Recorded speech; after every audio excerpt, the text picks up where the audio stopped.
Selamat malam semuanya, salam. Salam. Haleluya. Kita semua bersyukur, bersukacita karena Tuhan bisa bawa saya dan saudara sampai di hari terakhir tahun 2024.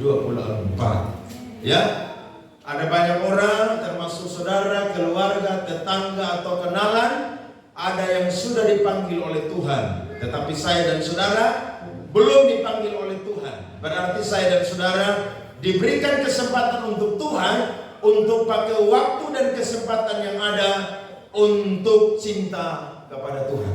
Amin. Karena semua yang kita punya nanti itu akan musnah, saudara-saudara. Tetapi kepercayaan iman kita, kebaikan yang kita perbuat kepada Tuhan dan sesama, itu akan kita bawa nanti sampai kita mati. Puji Tuhan. Mari kita buka Alkitab kita pada malam hari ini di dalam Yeremia pasal 29 ayatnya yang keempat sampai ayatnya yang ke-11. Judul firman Tuhan sesuai dengan flyer yang saudara sudah baca adalah terima rancangan damai sejahtera Allah. Oke. Kita akan baca firman Tuhan. Saya mulai ayat 4, saudara 5, dan nanti sama-sama di ayatnya yang ke-11. Beginilah firman Tuhan semesta alam Allah Israel kepada semua orang buangan yang diangkut ke dalam pembuangan dari Yerusalem ke Babel. Ayat 5, saudara.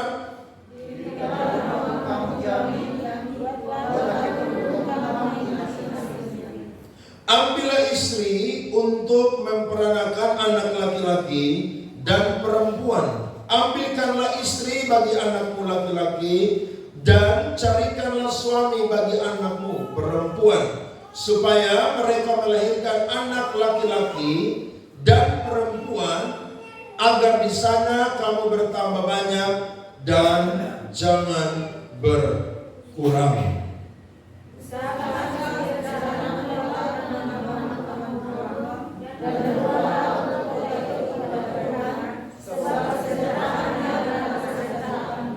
Sama-sama ayat 8 sama saya. Sungguh beginilah firman Tuhan semesta alam Allah Israel.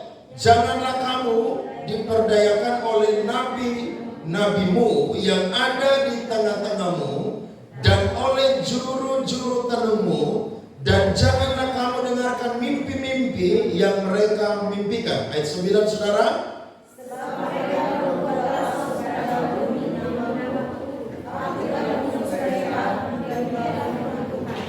Sebab beginilah firman Tuhan, apabila telah genap 70 tahun bagi Babel, barulah aku memperhatikan kamu.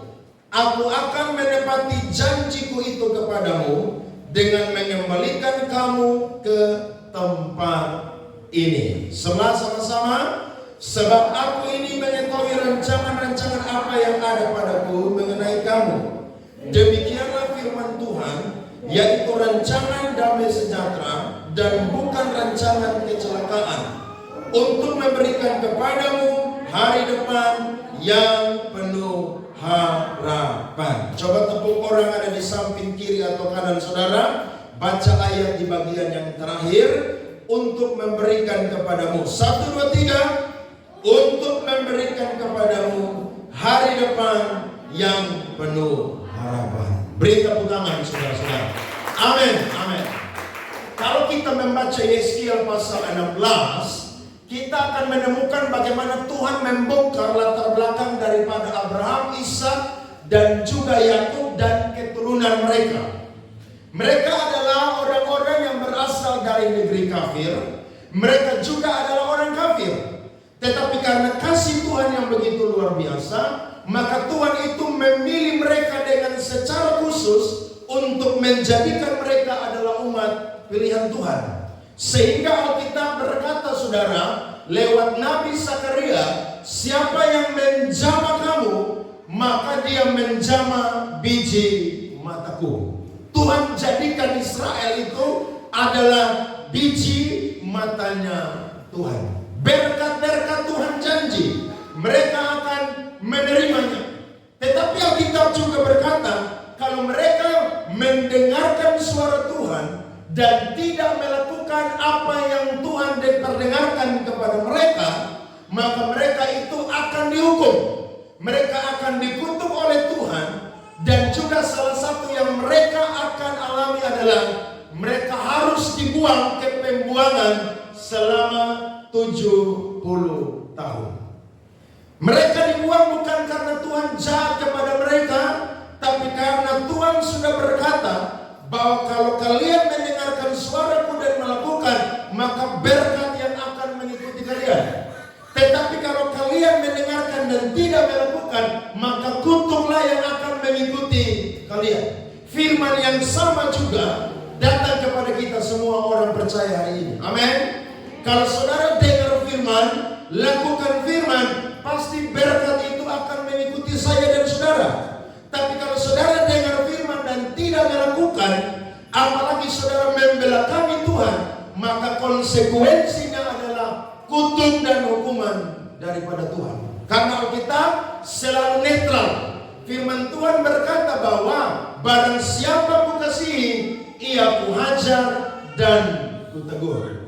Tapi ketika Tuhan menegur dan menghajar, pasti Tuhan juga akan membalas. Tuhan juga pasti akan menyembuhkan. Sehingga waktu orang Israel dibuang ke pembuangan, maka saudara ada satu nabi yang bernama Nabi Hananya. Dia berkata dengan nubuatan palsu yang bunyinya adalah, kalian tidak akan lama di Babel. Kalian akan ada di Babel hanya 2 tahun saja. Tetapi saudara, Tuhan utus Nabi Yeremia untuk menyampaikan pesan kepada orang-orang Yehuda yang ada di pembuangan yang bunyinya adalah, kalian bukan 2 tahun, tapi kalian akan 70 tahun ada di pembuangan di Babel. 70 tahun lama atau tidak saudara? Lama banget. Lama sekali. Tapi memang itu konsekuensi. Kenapa?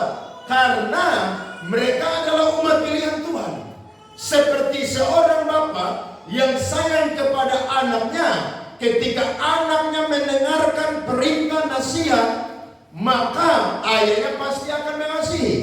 Tapi kalau anaknya mendengar dan tidak melakukan, ayahnya pasti akan menghukum. Dan saya yakin ayahnya menghukum bukan karena ayahnya jahat, tapi ayahnya ingin supaya anaknya itu kembali kepada kebenaran.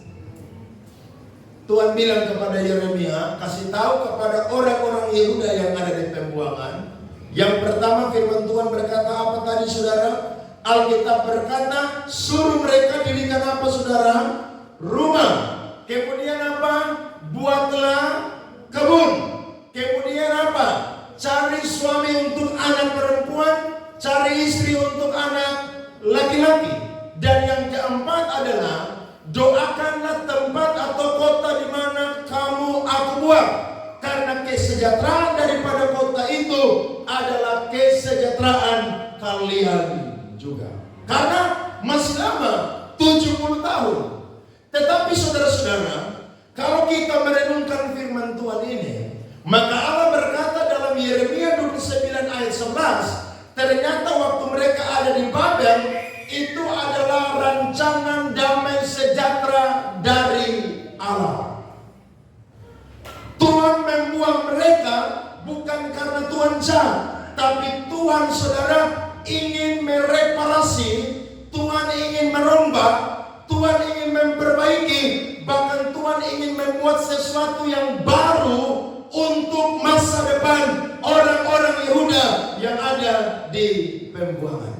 Dan kita akan belajar saudara, ada 2 rancangan damai sejahtera Allah yang akan diterima oleh orang-orang Yehuda yang ada di pembuangan. Yang pertama, setelah 70 tahun nanti, hati umat Tuhan itu akan dijadikan baru untuk kembali mengenal Tuhan. Saudara buka Yeremia pasal 7 ayatnya yang ke-9 sampai ayatnya yang ke-10. Yeremia 17 ayat 9 sampai ayatnya yang ke-10. Alkitab berkata, betapa liciknya hati, lebih licik daripada segala sesuatu. Hatinya sudah membatu, siapakah yang dapat mengetahui? Aku Tuhan yang menyelidiki hati, yang menguji batin, untuk memberi balasan kepada setiap orang setimpal dengan tingkah langkahnya, setimpal dengan apa saudara? Hasil perbuatannya. Segala sesuatu selalu bersumber dari hati. Betul saudara-saudara? Makanya Yesus bilang, yang masuk itu tidak menajiskan manusia, tetapi yang dari dalam, yakni yang dari hati saudara, itu menajiskan manusia. Apa saja? Iri hati, percabulan, persinahan, kecemaran, hawa nafsu, dan lain sebagainya. Nah, hati saudara kalau sudah keras, hati kalau sudah membantu saudara, siapa yang bisa melunakkannya? Siapa yang bisa memperbaikinya? Hanya Tuhan. Amin. Kenapa hanya Tuhan yang bisa memperbaiki hati? Karena Tuhan yang membuat hati manusia. Makanya saudara lihat, ada orang saudara dari tanggal 1 Januari sampai hari ini, hati mereka itu tetap keras. Kenapa? Karena yang bisa rubah hati mereka itu siapa? Tuhan. Kita omong-omong terus ya. Orang bilang omong-omong saudara, tidak mau dengar. Dari kemarin sore, malam sampai tadi, saudara lewat di mana-mana di daerah kita, di kota kita, itu anak-anak semuda semua saudara, pasang tenda, hias dekorasi saudara, musik yang keras dengan lagu yang tidak jelas. Ada lagu yang tadi saya dengar di lingkungan saya, bunyinya ada yang marah. Ini lagu tadi malam waktu saya khotbah Natal di Natal di Grand Mutiara, mereka dance pakai ini lagu juga. Makanya tadi saya dengar ini lagu, berarti mereka sedang kasih sinyal, jangan ada yang marah saudara-saudara, karena ini hari kebebasan mereka. Jadi saya mau tegur, saya bilang udahlah, karena kalau kita ibadah, mereka tidak tegur kita. Nah sekarang mereka punya acara juga, berarti gak usah tegur. Kenapa? Karena memang orang dunia, anak-anak gelap dengan anak-anak terang itu beda. Tidak heran Paulus bilang dalam Roma 13 ayat 13, marilah kita hidup dengan sopan, sama seperti orang-orang yang hidup di dalam terang. Karena kita adalah anak-anak terang. Jadi saudara-saudara, musik bunyi di depan, musik bunyi di samping, musik bunyi di belakang. Waduh! Bagaimana mereka bisa berubah? Hanya Tuhan yang bisa berubah hati mereka. Kalau hati dijamah saudara-saudara, saya yakin manusia tuh akan sungguh-sungguh bertobat kepada Tuhan. Sehingga saudara, setelah 70 tahun nanti mereka pulang dari Babel, mereka akan punya hati yang baru, yakni mereka akan belajar mengenal Tuhan. Yeremia 31 ayat 33 sampai 34, Alkitab berkata, tetapi beginilah perjanjian yang kuadakan dengan kaum Israel sesudah waktu itu. Demikianlah firman Tuhan. Lihat, aku akan menaruh Tauratku dalam batin mereka dan menuliskannya dalam hati mereka. Maka aku akan menjadi Allah mereka dan mereka akan menjadi umatku. Ini keren nih, ayat 34. Dan tidak usah lagi orang mengajar sesamanya atau mengajar saudaranya dengan mengajarkan kenal Tuhan. Sebab mereka semua besar kecil akan mengenal aku. Demikianlah firman Tuhan. Sebab aku akan mengampuni kesalahan mereka dan tidak lagi mengingat dosa mereka. Waktu hati seseorang saudara dibaharui oleh Tuhan, maka dia akan mengalami pengenalan akan Tuhan. Ada amin? Tidak heran Paulus bilang dalam Filipi pasal 4 ayat 6 sampai 8, dia berkata saudara-saudara, Alkitab berbunyi tentang kegiatan, aku adalah seorang penganiaya jemaat. Tentang kebenaran mentaati hukum Taurat, aku tidak bercacat. Tetapi apa yang dahulu menjadi keuntungan bagiku, kuanggap rugi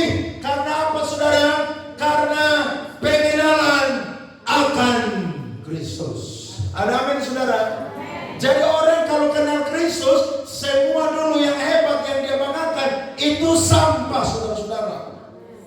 Itu tidak ada guna. Kenapa? Karena memang pengenalan akan Kristus, saudara, itu lebih indah daripada segala-galanya. Tidak heran Yeremia juga berkata dalam Yeremia pasalnya yang ke-9, saudara-saudara, ayat 23 sampai ayat 24. Mari kita baca firman ini bersama-sama. Mari lihat di depan. 1, 2, 3. Beginilah firman Tuhan. Janganlah orang bijaksana bermegah karena kebijaksanaannya. Janganlah orang kuat bermegah karena kekuatannya. Janganlah orang kaya bermegah karena apa? Kekayaannya. Tetapi siapa yang mau bermegah, baiklah bermegah karena yang berikut. Keras, 2, 3. Bahwa ia memahami dan mengenal aku, bahwa akulah Tuhan yang menunjukkan kasih setia, keadilan dan kebenaran di bumi. Sungguh semuanya itu kusukai. Demikianlah firman Tuhan. Amin. Jadi orang bijaksana jangan bermegah karena hikmat dunia. Orang yang kuat secara manusia jangan bermegah karena kekuatannya. Orang yang kaya karena kekayaan duniawi jangan bermegah karena kekayaannya, tetapi bermegah kalau dia itu kenal apa? Tuhan. Yesus bilang apa? Apa gunanya seseorang memiliki seisi dunia ini tapi dia kehilangan nyawanya? Apakah yang dapat menggantikan nyawanya? Ada amin, saudara? Jadi yang paling berharga dalam hidup kita lewat firman Tuhan ini apa, saudara? Mengenal Tuhan. Makanya orang kalau sombong punya harta banyak terus tidak kenal Tuhan, kasihan deh lu. Orang berhikmat secara duniawi, dia sombong minta ampun, tapi kalau dia tidak kenal Tuhan, kasihan deh lu. Orang kuat, saudara, punya pangkat, kedudukan, jabatan, tapi kalau tidak mengenal Tuhan, kasihan deh lu. Kenapa? Karena semua itu akan musnah, saudara-saudara. Tetapi pengenalan akan Tuhan akan membuat saya dan saudara layak di hadapan Tuhan. Tidak heran Yesus bilang dalam Matius 7 kan, nanti akhir zaman tuh orang ketemu Yesus ada yang bilang, Tuhan aku bernubuat, aku buat mujizat, apalagi aku usir setan. Tapi Tuhan bilang apa? Nyala engkau pembuat kejahatan. Sebab apa? Sebab aku tidak mengenal engkau. Berarti pertanyaannya, saudara lebih suka dikenal oleh Tuhan atau manusia? Tanya kiri kanan, kamu pilih yang mana? Orang sekarang mau terkenal, saudara, sampai jadi orang gila. Ada perempuan-perempuan yang mau terkenal, saudara, sampai telanjang di media sosial. Supaya apa? Terkenal. Ada orang hanya mau viral, terkenal aja, saudara. Buat hal-hal, saudara, yang mempermalukan Tuhan. Padahal Kristen. Karena menurut ukuran dunia, kalau lu nggak terkenal, berarti lu nggak diakui. Padahal, saudara, yang paling benar di hadapan Tuhan, saudara harus dikenal oleh Tuhan. Itu yang paling penting. Amin. Makanya kalau orang mati itu tidak penting berapa banyak orang yang hadir, tidak penting berapa banyak krans bunga yang ada di situ, tidak penting berapa banyak orang yang berikan penghormatan di kuburan, tidak penting. Tapi yang paling penting waktu mati, siapa yang sambut nanti? Yang bersayap kah atau yang bertanduk? Saudara pasti sudah tahu. Kalau yang sambut itu bertanduk berarti siapa? Iblis. Tapi kalau yang sambut itu malaikat, berarti saudara punya tempat ada di surga. Amin. Makanya kalau saya dan saudara penginjilan keluarga, saudara, teman, tetangga tidak mau bertobat, saudara berdoa, Tuhan sentuh dia punya hati, supaya dia punya hati itu dijamah oleh Tuhan, hatinya dibaharui, supaya dia bisa kenal Tuhan. Bagi kita mustahil, tapi bagi Tuhan tidak mustahil. Amin, saudara. Saya ulangi lagi kisah tentang seorang bapak gereja yang bernama Agustinus, saudara. Agustinus ini adalah bapak gereja yang diakui oleh para teolog-teolog besar di dunia, dan mereka memberikan pengakuan bahwa Agustinus adalah bapa gereja terbesar di bagian gereja yang ada di timur. Dia bapa gereja abad kelima dari Hippo Afrika. Saudara tahu, Agustinus ini punya ibu namanya adalah Monica. Agustinus ini saudara hidup sangat jahat. Dia hidup dalam kemabukan, dia hidup dalam percabulan, dia hidup dalam perzinahan, dia hidup dalam keinginan-keinginan daging. Tetapi ibunya berdoa buat Agustinus setiap hari. Tuhan, tangkap anak saya yang bernama Agustinus. Waktu Saulus aniaya orang-orang percaya, itu orang percaya doa buat Paulus. Jadi kalau ada orang yang coba hambat gereja, ya, coba hambat orang Kristen bergerak maju, itu dia cari hal tuh. Ya, Tuhan belum eksekusi kamu. Kalau Tuhan eksekusi kamu, kamu noe. Ibunya tidak menyerah, doa terus buat Agustinus. Satu ketika Agustinus ada di kota Milan, saudara-saudara. Dia lagi duduk di satu taman, maka tiba-tiba saudara dia melihat seorang anak kecil memegang Alkitab. Dan secara audible Tuhan bicara kepada Agustinus, Agustinus, kamu ambil Alkitab itu, buka Roma pasalnya yang ke-13 ayat 13. Firman yang tadi saya sudah singgung tadi. Hiduplah dengan apa saudara? Sopan. Jangan hidup seperti anak-anak gelap, tapi hiduplah seperti anak-anak terang. Waktu Agustinus buka ayat itu saudara, dan ketika dia baca, dia langsung berlutut sujud minta ampun. Kenapa? Karena dia adalah orang berdosa. Dia hidup dalam perbuatan-perbuatan gelap. Bahkan saudara-saudara, dia yang masih muda itu sudah punya anak di luar nikah. Sejak hari itu saudara, Agustinus bertobat, memberikan dirinya kepada Tuhan. Dan saudara lihat, kalau ada orang yang datang kepada Tuhan, sejelek, seburuk, serusak apapun, Tuhan akan menyambut dia, Tuhan akan memperbaiki hidup dia, dan Tuhan akan buat dia jadi indah luar biasa. Amin saudara. Sehingga ada begitu banyak bapak-bapak gereja. Salah satunya adalah Santo Agustinus. Bagaimana dia bisa bertobat saudara? Hatinya dirubah oleh Tuhan. Amin. Jadi hati kita harus terlebih dirubah oleh Tuhan. Kalau hati sudah dirubah, pikiran pasti berubah. Kalau hati sudah berubah, kata-kata pasti bisa berubah. Dan kalau hati sudah berubah, berkat Tuhan pun juga akan berubah dalam kehidupan kita. Ada amin saudara? Itu yang pertama. Yang kedua adalah saudara-saudara, setelah 70 tahun, hidup umat Tuhan akan diberkati dan menjadi berkat. Buka Esra pasal 1 ayat 1 sampai 4. Alkitab berkata, pada tahun pertama zaman Kores, raja negeri Persia, Tuhan menggerakkan hati Kores, raja Persia itu, untuk menggenapkan firman yang diucapkan oleh Yeremia, sehingga disiarkan di seluruh kerajaan Kores secara lisan dan tulisan pengumuman ini. Saudara kalau belajar tentang pelayanan Nabi Yeremia, dia khotbah 40 tahun, tidak ada satu orang Yehuda Israel pun yang bertobat. Tapi apakah firman gagal saudara? Tidak. Mazmur 33 ayat 4 berkata, sebab firman Tuhan itu benar, segala sesuatu dikerjakannya dengan kesetiaan. Tidak ada satu yang bertobat.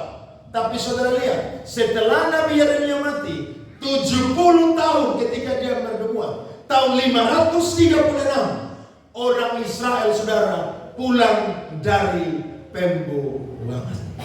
Amin. Saudara lihat, kalau Tuhan janji sesuatu, Tuhan pasti akan menggenapi. Mazmur 12 ayat 7 berkata, janji Tuhan adalah janji yang murni, bagaikan perak yang diuji 7 kali dalam peleburan api di tanah. Orang Israel pulang kembali saudara. Dan ayat yang kedua Alkitab berkata, beginilah perintah Kores, raja Persia, segala kerajaan di bumi telah dikaruniakan kepadaku oleh siapa saudara? Tuhan. Tuhan yang bikin Kores itu kalahkan Nebukadnezar sehingga bisa pimpin seluruh dunia.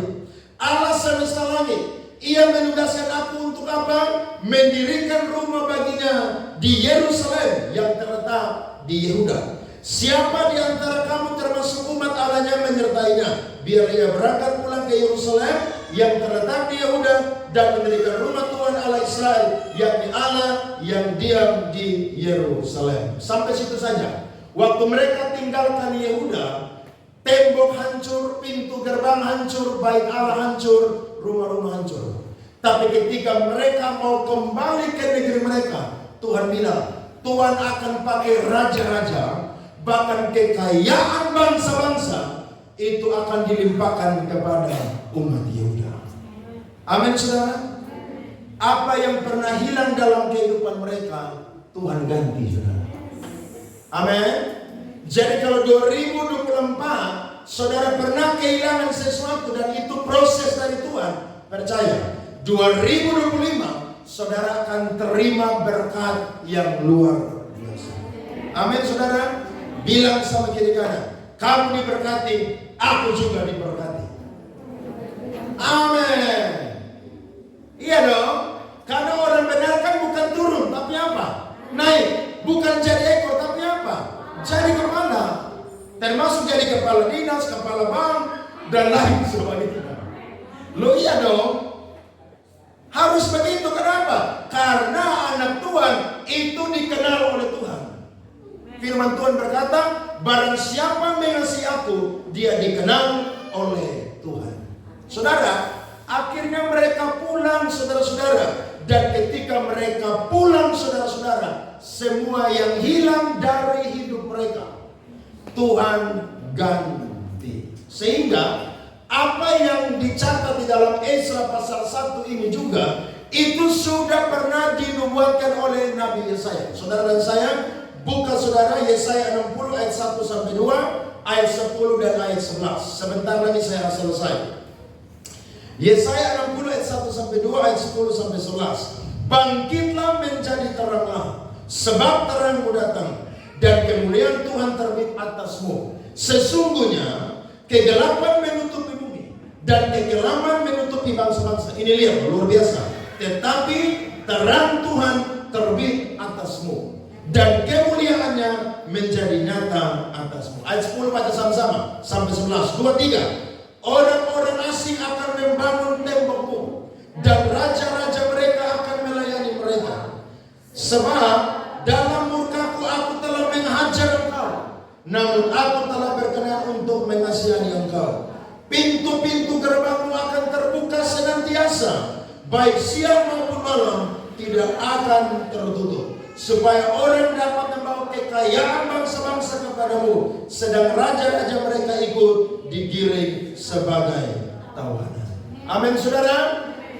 Tuhan mau ketika kita melewati proses, maka saya dan saudara akan menikmati berkat Tuhan. Dan ketika kita sudah menikmati berkat Tuhan, saya yakin kita pun juga akan menjadi berkat. Karena tujuan Tuhan, panggilan Tuhan buat saya dan saudara adalah diberkati untuk memberkati. Waktu Tuhan panggil Abraham, Abraham dapat 5 janji, saudara. Salah satunya adalah apa? Abraham itu akan menjadi berkat bagi semua umat yang ada di kolong langit ini. Saya percaya orang benar akan menerima berkat dan hidupnya akan diberkati oleh Tuhan. Kalau saudara dapat janji-janji Tuhan, di tahun ini belum saudara nikmati, saudara sabar, tunggu, nantikan waktu Tuhan. Percaya Tuhan akan mengangkat saya dan saudara, Tuhan akan memberkati saya dan saudara, dan saudara akan bersaksi bahwa Tuhan adalah Allah yang setia, yang tidak pernah berubah. Kenapa? Karena rancangan Tuhan adalah rancangan damai sejahtera. Untuk apa, saudara? Untuk memberikan kepadamu hari depan yang penuh dengan harapan. Anak-anak muda yang takut akan masa depan, jangan takut. Sebab tidak ada masa depan bagi orang fasik, tapi bagi orang benar selalu ada masa depan. Amin. Percaya itu? Saudara harus cinta Tuhan. 2025 harus lebih cinta Tuhan lagi. Amin. Jangan main-main dengan Tuhan. Harus lebih serius dengan Tuhan. Kenapa? Karena saya yakin saudara tambah serius dengan Tuhan, Tuhan tambah luar biasa dalam kehidupan saya dan saudara. Saya percaya itu. Orang yang sibuk dengan Tuhan, orang yang sibuk dengan pekerjaan Tuhan, jerih lelahnya di dalam Tuhan, tidak akan pernah sia-sia. Ayat terakhir, Yesaya 54 ayat 7 dan 10. Mari bangkit berdiri, kita baca firman Tuhan ini. Yesaya 54 ayat 7 dan ayatnya yang ke-10. Saudara baca firman Tuhan ini, tepuk saudara punya dada. Ya, mari kita baca dengan keras. 2, 3. Hanya sesaat lamanya aku meninggalkan engkau, tetapi karena kasih sayang yang besar, aku mengambil engkau kembali. 10. Sebab biarpun gunung-gunung beranjak dan bukit-bukit bergoyang, tetapi kasih setiaku tidak akan beranjak daripadamu, dan perjanjian damaiku tidak akan bergoyang. Firman Tuhan yang mengasihani engkau. Beri tepuk tangan kepada Tuhan. Amin. Mari saudara-saudara kita masuk dalam perjamuan kudus.